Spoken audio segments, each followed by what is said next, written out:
John chapter 5.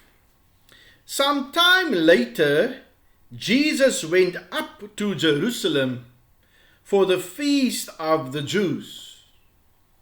Now there is in Jerusalem near the sheep gate a pool which in Aramaic is called Bethesda, and which is surrounded by 5 covered colonnades. Here a great number of disabled people used to lie: the blind, the lame, the paralyzed. One who was there had been an invalid for 38 years.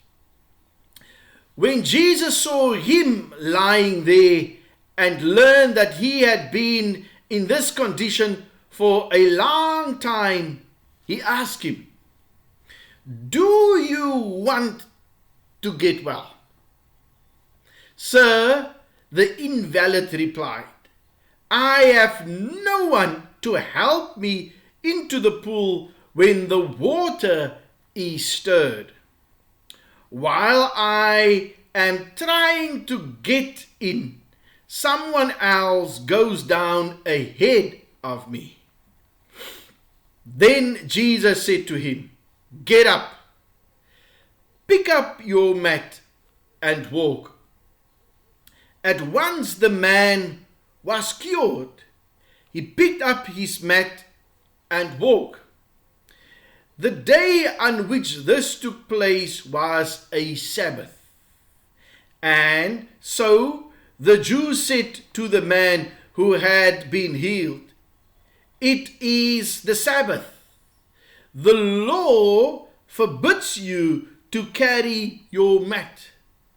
But he replied, "The man who made me well said to me, 'Pick up your mat and walk.'" So they asked him, "Who is this fellow who told you to pick it up and walk?" The man who was healed had no idea who it was, for Jesus had slipped away into the crowd that was there. Later, Jesus found him at the temple and said to him, "See, you are well again. Stop sinning, or something worse may happen to you."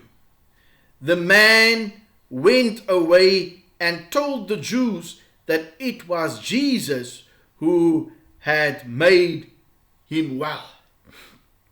So, because Jesus was doing these things on the Sabbath, the Jews persecuted him.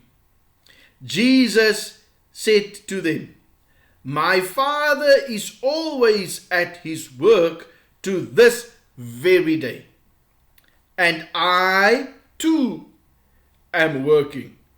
For this reason, the Jews tried all the harder to kill him.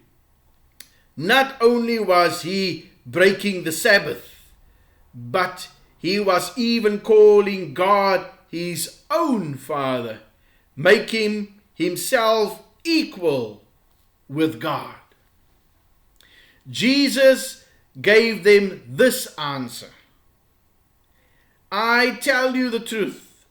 The Son can do nothing by himself. He can do only what he sees his Father doing. Because whatever the Father does, the Son also does. For the Father loves the Son and shows him all he does. Yes, to your amazement, he will show him even greater things than these. For just as the Father raises the dead and gives them life, even so the Son gives life to whom he is pleased to give it. Moreover, the Father judges no one, but has entrusted all judgment to the Son, that all may honor the Son just as they honor the Father. He who does not honor the Son does not honor the Father who sent him. I tell you the truth.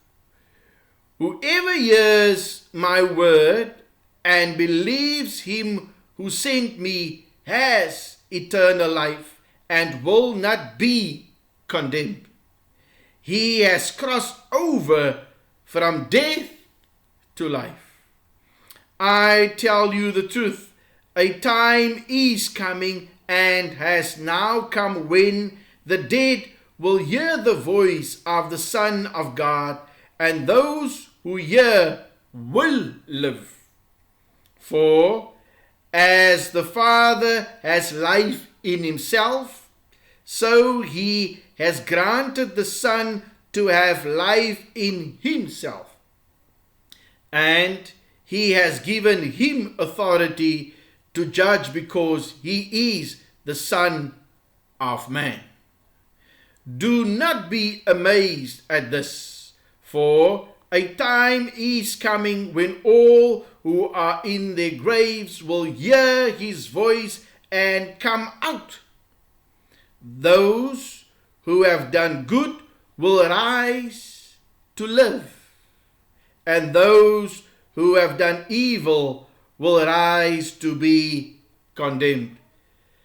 By myself I can do nothing. I judge only as I hear, and my judgment is just. For I seek not to please myself, but him who sent me. If I testify about myself, my testimony is not valid.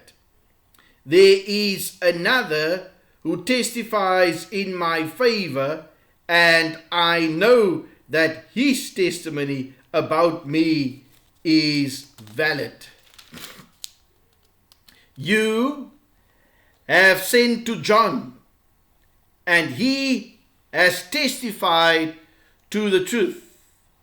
Not that I accept human testimony, but I mention it that you may be saved. John was a lamp that burned and gave light, and you chose for a time to enjoy his light. I have testimony weightier than that of John, for the very work that the Father has given me to finish, and which I am doing, testify that the Father has sent me.